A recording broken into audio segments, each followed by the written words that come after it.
fraco, eu não ouvi. Vamos de novo, todos juntos. Eu digo, Deus trata do problema sem qualquer tipo de reservas, e se mostra um Deus que nunca foge do que vem em suas mãos para ser resolvido no tempo oportuno. Eu dividi isso também em 3 partes. Vamos ver a primeira. Eu digo assim, na primeira, fala a primeira frase, vocês a segunda, tá bom? A primeira parte, vocês a segunda. Deus mostra que o povo estava vivendo as maiores tolices humanas, na falta de compreensão, na soberba e na vida de incoerência. A igreja, bem alto.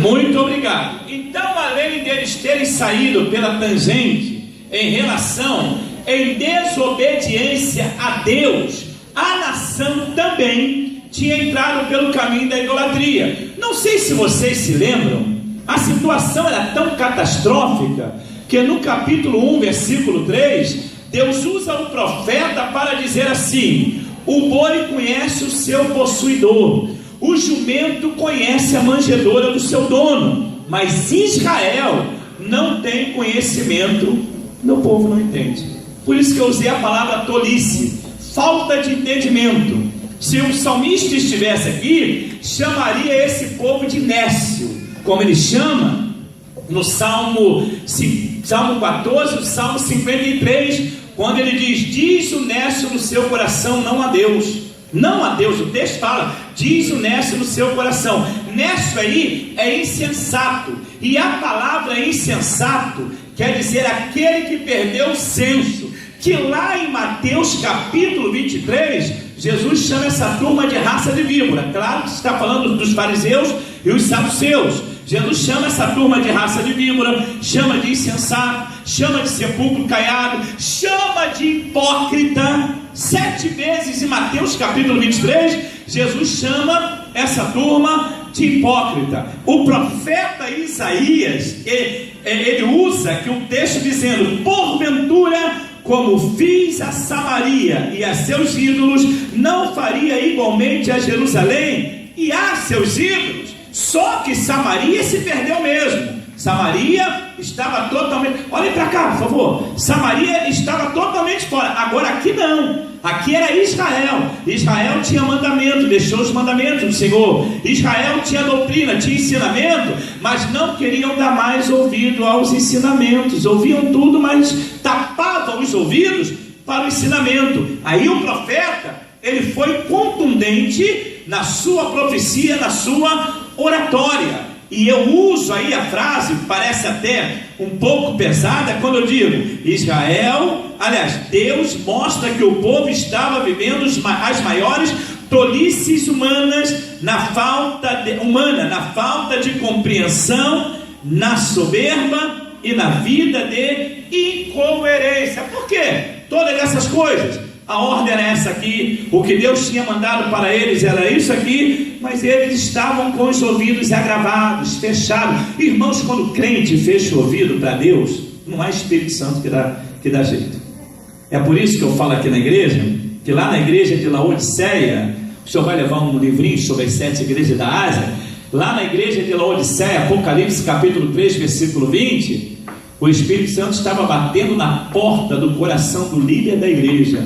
Eis que estou à porta e bato. A Bíblia fala sobre isso. Estava batendo. Se está batendo a porta, é porque não está do lado de dentro. Só um caso de maluco. O Espírito Santo não é isso. Ele bate na porta. Ele está batendo na porta para entrar. Ele quer entrar. Agora, se ele está batendo na porta, ele está para o lado de fora. Ele quer entrar. Ele quer vir para o lado de dentro.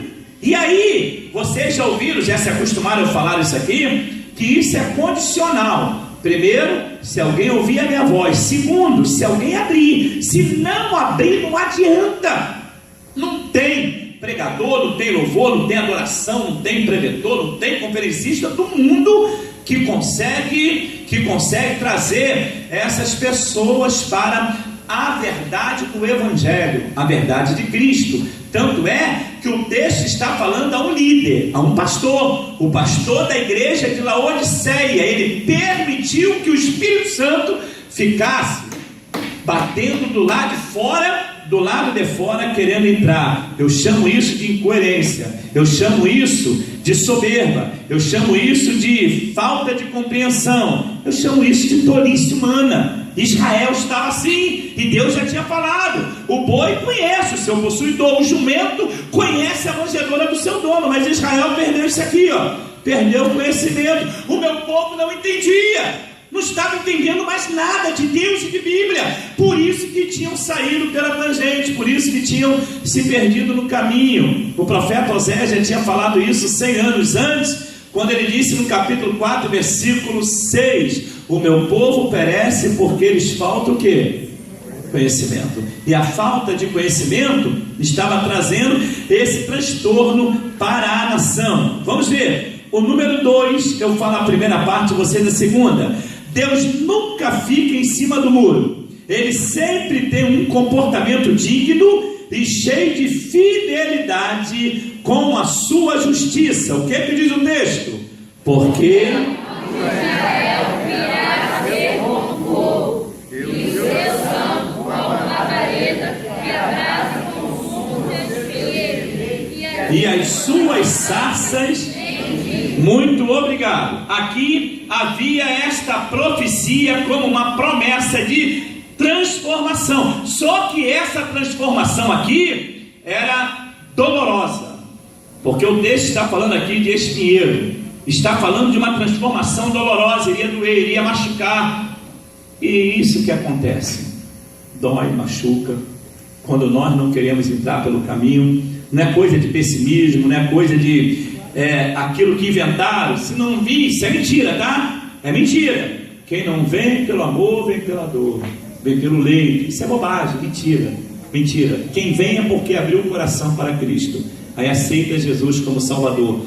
Quem prega esse tipo de coisa é quem não lê Bíblia. Aí entra na predestinação fatalista, e a Bíblia condena a predestinação fatalista. Quem tem essas ideias, tá, de predestinação fatalista, é porque perdeu o rumo da Bíblia, perdeu o rumo da revelação da palavra de Deus. E o pior, que essas bobagens nós ouvimos dentro da Assembleia de Deus, principalmente em alguns círculos de orações e vigílias por aí afora. Se não vier pelo amor, vem pela dor, vai vir pelo leito. Aí ainda usam essa frase: se for filho da salvação, vem. Então tem que vir o mundo inteiro, porque a Bíblia diz que todo mundo é convidado a vir o quê? A salvação. Deus, pastor, mas a Bíblia fala que a uns Deus chamou, vocacionou, e por fim ele fala predestinou. Eu também já li isso, está lá em Romanos, predestinou, literalmente. Então, pastor, a Bíblia fala sobre essa predestinação, só que não é uma predestinação fatalista. Como é essa predestinação? Deus, ele não predestinou individual. Deus, ele não predestinou uma predestinação fatalista. A predestinação ali é universal. A quem Deus chamou então, pastor Lauri? João 3,16. Vê se tu conseguiu acompanhar. Porque Deus amou quem? De tal maneira que deu seu único filho, para que todo aquele que nele crê não pereça, mas tenha. Então não é fatalista, é uma predestinação universal. Qual é o segundo texto? Eu falei no primeiro período, antes do intervalo, para o louvor. O segundo texto está em Mateus capítulo 11, 28. Vinde a mim alguns que estáis cansados e oprimidos. Quem é, Diácono Vale? Vinde a mim todos que estão cansados e oprimidos, eu vos aliviarei. Deus predestinou em Cristo toda a humanidade, mas a humanidade não quer. E aqueles que dizem que querem, vêm para a igreja, pegam textos isolados da Bíblia e ainda começam a ensinar bobagens transvestidas de verdades. Aí, quando nós temos um genuíno ensinamento, essas coisas são aclaradas aqui, na nossa mente, aqui, razão, intelecto, raciocínio, no nosso psique. A verdade é essa. de Romanos 12:1. Esse culto racional, aprendemos aqui, veio para a mente. Só que a mensagem é tão maravilhosa que ela da mente vem ao coração. Aí o salmista ali no Salmo 45, versículo 1: o meu coração ferve de palavras boas. É lá, pastor? É lá que fica guardado, é ali o depósito. E onde está isso na Bíblia? Salmo 119:11: escondi a tua palavra onde mesmo? No meu coração, para não pecar contra ti. Então essa palavra ela conseguiu chegar não só ao racional, aqui a mente, a capacidade de entendimento. Tivemos a capacidade de entendimento, ela veio para cá, para esse emocional. O coração está guardada a palavra. Aí o crente não vai no oba-oba e não aceita essas coisas que estão pregando por aí afora. E Deus, ele predestinou Israel para a salvação. Israel não quis. E aonde está isso na Bíblia? João Batista pregou em Mateus capítulo 3, dizendo que ele viria. A mensagem de João é que ele viria. A mensagem de João apontava para Cristo. A palavra dele, ele dizia categoricamente que Jesus viria. E aí, pastor, capítulo 4, Jesus aparece pregando no versículo 17, dizendo: a vós é chegado o reino dos céus. João falou: a vós é vindo o reino dos céus. Jesus aparece e diz: a vós é chegado o reino dos céus. Sabe o que essa nação predestinada fez? Capítulo 1, versículo 11 de João. João se mete nessa conversa extraordinária e diz assim: veio para o que era seu, e os seus não receberam. E onde nós entramos nessa conversa, pastor? João abre o leque no versículo 12 dizendo: e todos quanto creram. É para alguns? Todos quanto creram, deu-lhes a vida eterna. Ser chamado, literalmente, filho de Deus. Todos quanto creram, deu-lhes poder de serem feitos filhos de Deus. João foi extraordinário. Se só João falasse, alguém ia dizer assim: João falou porque João, ele escreveu a igreja. Então os crentes adotaram isso aí, mas a ideia é para os judeus.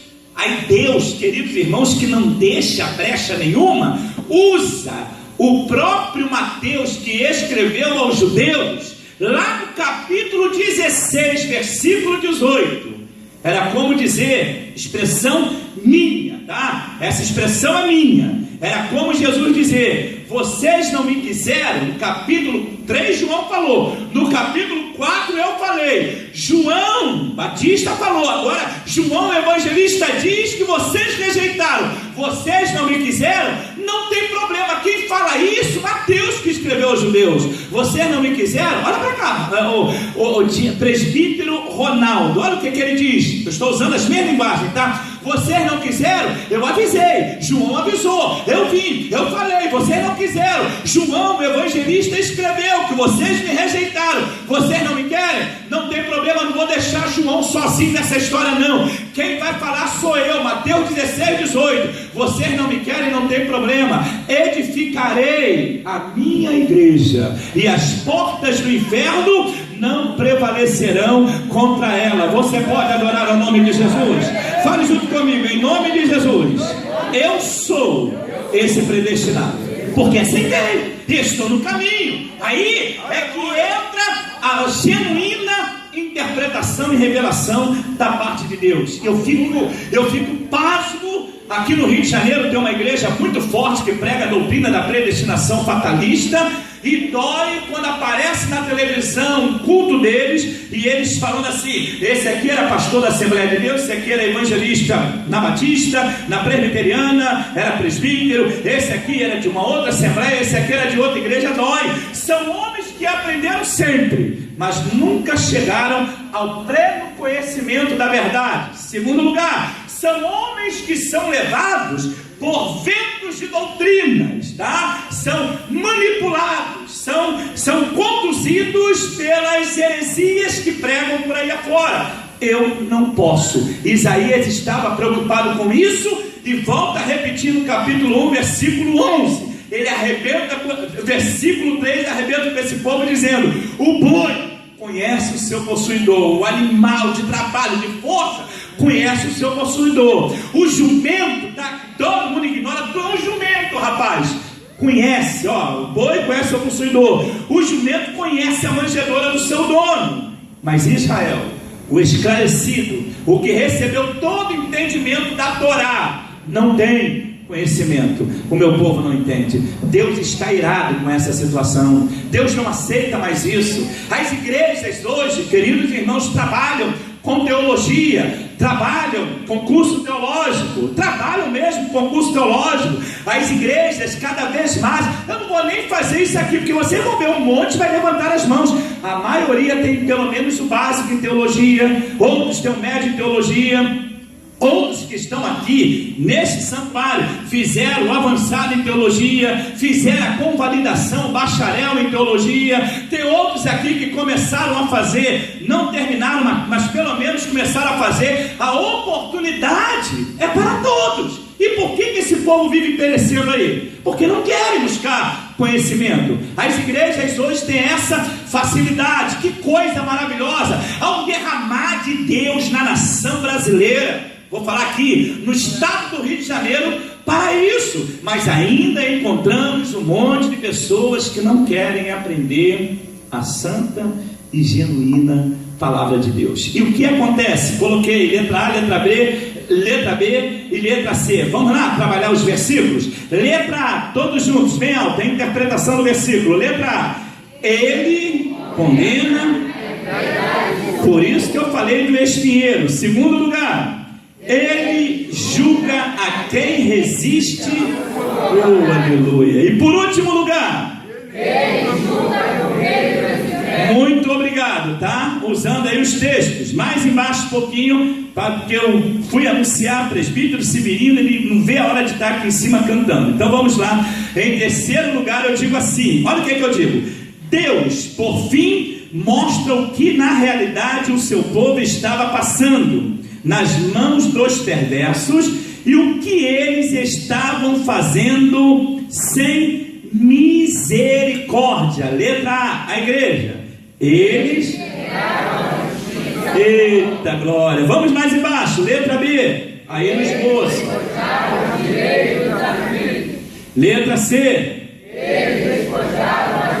letra E, vocês acham isso normal? Vocês acham isso correto? Olha o que eles estavam fazendo só no capítulo 10. Aí você vai entender lá no versículo 27 porque despedaça o jugo. Por que Deus faz isso? Você vai entender como eles estavam fazendo, como a nação estava procedendo. Em primeiro lugar, negavam a justiça aos pobres. Já pararam para pensar nisso? Negar a justiça aos pobres. Segundo lugar, despojavam os direitos dos aflitos. Terceiro lugar, despojavam as viúvas. Isso para Israel era ruim demais, porque em toda parte da Bíblia, principalmente no Antigo Testamento, Deus mandava ter cuidado pelas viúvas, e principalmente se for viúva de um líder. Os mais antigos aqui na igreja conheceram uma irmã que vinha aqui, amiga do pastor Joaquim. No outro dia ela esteve aí, deve ter uns meses, aí ela esteve aqui no culto. Essa irmã congregou um tempo aqui na igreja. Uma senhorinha, já idosa, e me foi comunicado que ela tinha sido esposa de um pastor, viúva de pastor.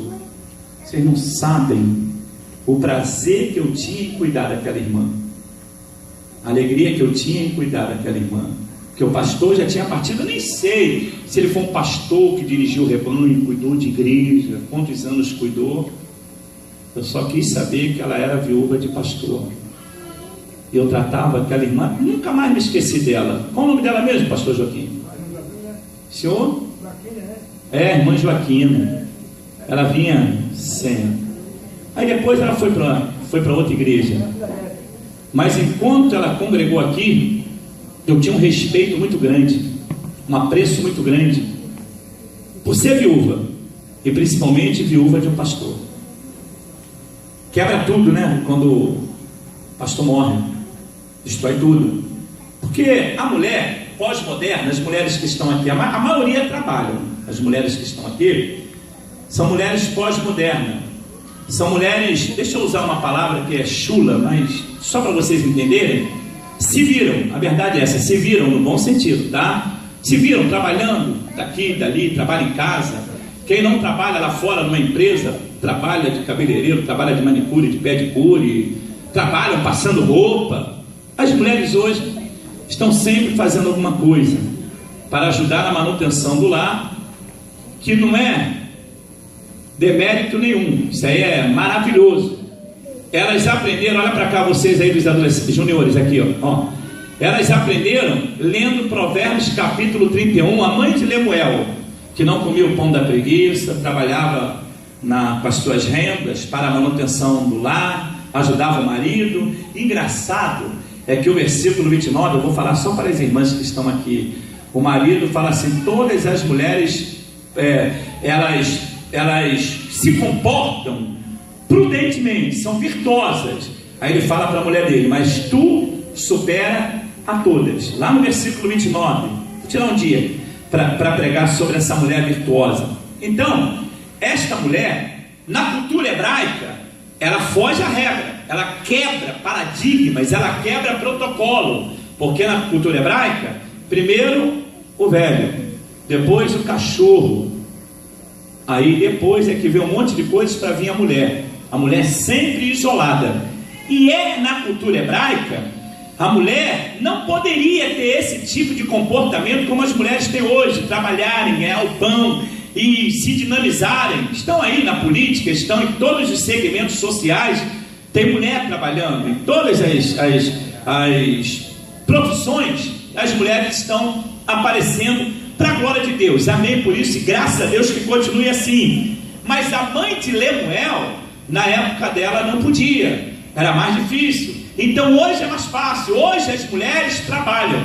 Mas quando se fala, olha a volta que eu dei, de uma viúva de pastor, a tendência, vocês podem ver, tem até mulheres de pastores que trabalham, mas o normal é sempre ela estar cuidando de alguma coisa na igreja, porque o marido normalmente ele é remunerado pela igreja, a igreja cuida do pastor e automaticamente cuida da família. Então a mulher do pastor, ela acostumou a ser sustentada pelo que o marido faz na igreja, então ela é sustentada pela igreja também. Quando o marido morre, ela fica com as mãos amarradas.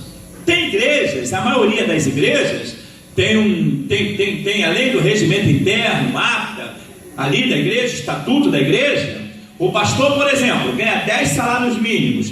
Na morte do pastor, a viúva, enquanto permanecer viúva, se vocês não sabem, é assim, ela ganha metade, ganha 5 salários mínimos. Se ela casar de novo, claro, ela pede que ela vai ser sustentada pelo próximo marido que ela tiver. Então, quando o marido morre, a mulher não sabe nem para onde ir. Mesmo a mulher que trabalha, mesmo a mulher que aprendeu a trabalhar, quando o marido morre, ela não sabe para onde ir. Agora imagine uma mulher que não trabalha já há muitos anos, que não tem ganho nenhum. Então, essas mulheres sofrem muito. E Deus sempre procurou cuidar das viúvas. E aqui o texto é bem claro, está aí, ó, versículo 2: eles despojam as viúvas, não tem apreço nenhum pelas viúvas. Isso era uma afronta contra Deus, contra a nação, contra aquilo que, aliás, contra o Deus daquela nação, contra aquilo que Deus idealizou para a própria nação. E o pior de tudo, versículo 2: eles roubavam os órfãos, aquilo que viam para os órfãos, o direito dos órfãos, aqueles que não tinham pais, tá? Que vinham para ele, que era estatutário para os órfãos de Israel, vinha aquela liderança, os maiores, os principais, e roubavam daquelas crianças, estavam trazendo esse transtorno. A situação era catastrófica. Esse texto da Bíblia, amados, é para ser pregado um mês direto. Ainda daria para falar muitas coisas, porque tem muitas viúvas por aí, e tem muitos órfãos por aí, que estão sofrendo. Eles roubavam os órfãos. Não era o ímpio não, era a nação. O ímpio fazia diferente. O ímpio pegava uma brecha na lei de Israel e oprimia os órfãos. Vocês sabem, quando o discípulo de profeta morreu, na época de Eliseu, capítulo 4 de 2 Reis, a Bíblia diz que a mulher, vão tirar 3 terças-feiras para pregar nesse texto, as próximas, semana que vem a outra é outra. Quando a mulher vai até Eliseu e diz para Eliseu: tu sabes que o teu servo temia Deus, ele morreu. Olha, que eu não vou falar tudo, senão você não vai vir terça-feira que vem. Vieram os credores e levaram os meus filhos. Procura ver se Eliseu questiona alguma coisa. Procura ver se Eliseu fala: esses endemoniados fizeram isso? Meu Deus do céu, como dizia o Will, estou passado. Hoje ele não fala mais isso, mas o Will não falava isso. Estou passado. Então quer dizer, eles fizeram isso. Que coisa, não acredito. Não era isso? Eu não acredito que eles fizeram isso. Eu não acredito.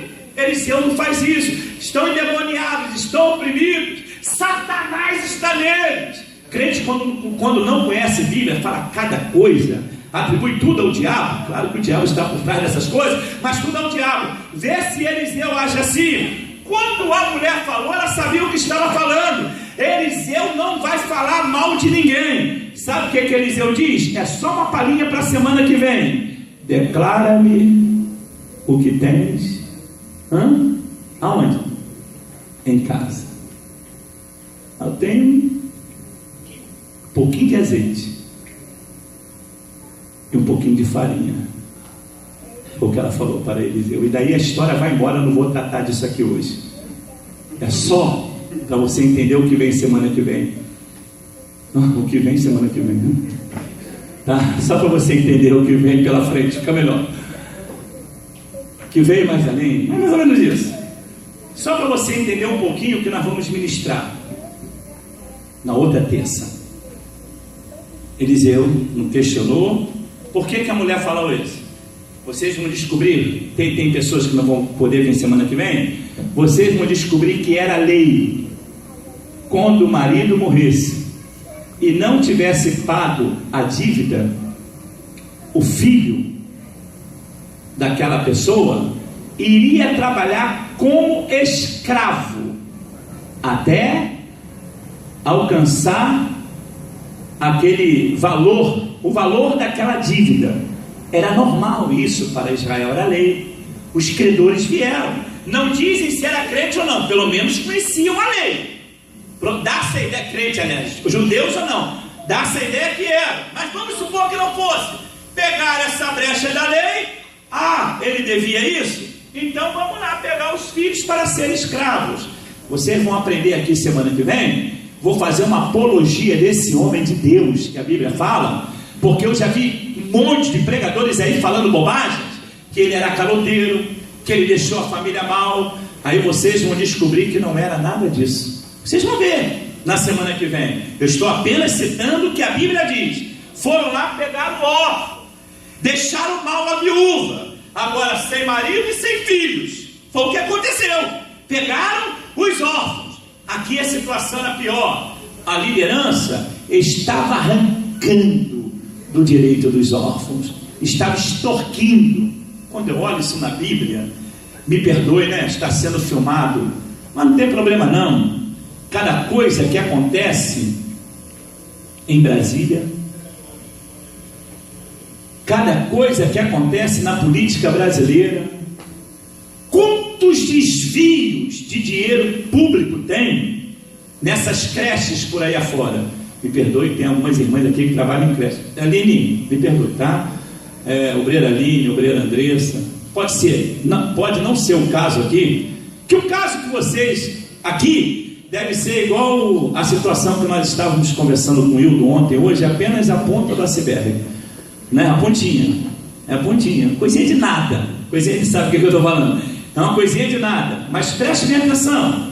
O que tem, eu vi essa semana, desvio de dinheiro público. Vocês viram, passou na televisão, as crianças comendo papinha de alguma coisa, não tendo para comer, as tias das creches trazendo de casa aquelas coisas para fazer para as crianças, porque a política brasileira estava desviando dinheiro para o outro lado. Vocês sabem disso melhor do que eu. Estava acontecendo isso aqui, ó. Estavam tirando, arrancando dos órfãos. Eles roubavam os órfãos, roubavam daqueles que não tinham, roubavam dos menos favorecidos. Sabe o que é isso? Vou usar uma linguagem mais aí da atualidade, me perdoe a palavra chula, uma linguagem do presbítero Edmilson. Sabe que linguagem é essa? Estavam batendo em bêbados. A verdade é essa. Estavam cavando em barro mole. É fácil tirar dos órfãos, é fácil arrancar das viúvas.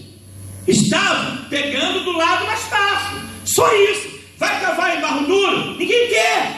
Estavam fazendo exatamente o que o nosso país, algumas lideranças estão fazendo. Eu me lembro de um governo aqui no Rio de Janeiro, não vou dizer qual, tá? Porque já passou também, esse camarada acho que não ganhou mais nada no Rio de Janeiro, até para senador ele já tentou. Eu me lembro quando ele foi prefeito do Rio de Janeiro, ele vendia, estava uma obra aí no Rio de Janeiro, o metro da tábua era vendida a R$12,90.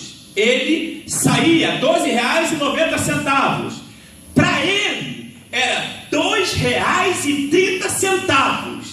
Estava arrancando dinheiro do povo. Me lembro que nessa época, aquelas pedras, vocês ouviram falar disso, do calçadão lá de Copacabana, aquelas pedras portuguesas, eles estavam arrancando e botando esse negócio, tem até coisa de querer usar aqui na igreja, granito não, ardose, botando ardose no lugar das pedras portuguesas, e pegando essas pedras e vendendo para outros estados num preço altíssimo. Estavam fazendo isso aqui. Quantas outras coisas eles fazem?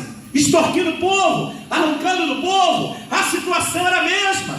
Deus precisava quebrar esse jugo, mas isso só é quebrado com unção. Isso só muda quando nós estamos na direção divina, porque Satanás vai continuar fazendo isso. Pastor, vai meter o diabo nisso? Claro que eu vou. Por quê? A Bíblia diz em João 10:10, o diabo veio senão para roubar. A primeira coisa é roubar.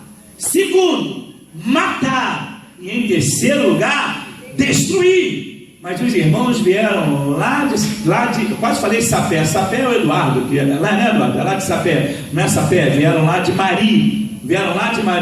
O pastor Joaquim é de Mamanguape. De Bahia não veio hoje, que é o Aldo, mas vieram lá de Sapé. Eles não podem sair daqui hoje sabendo apenas que Satanás veio senão para roubar, matar e destruir. O mesmo texto diz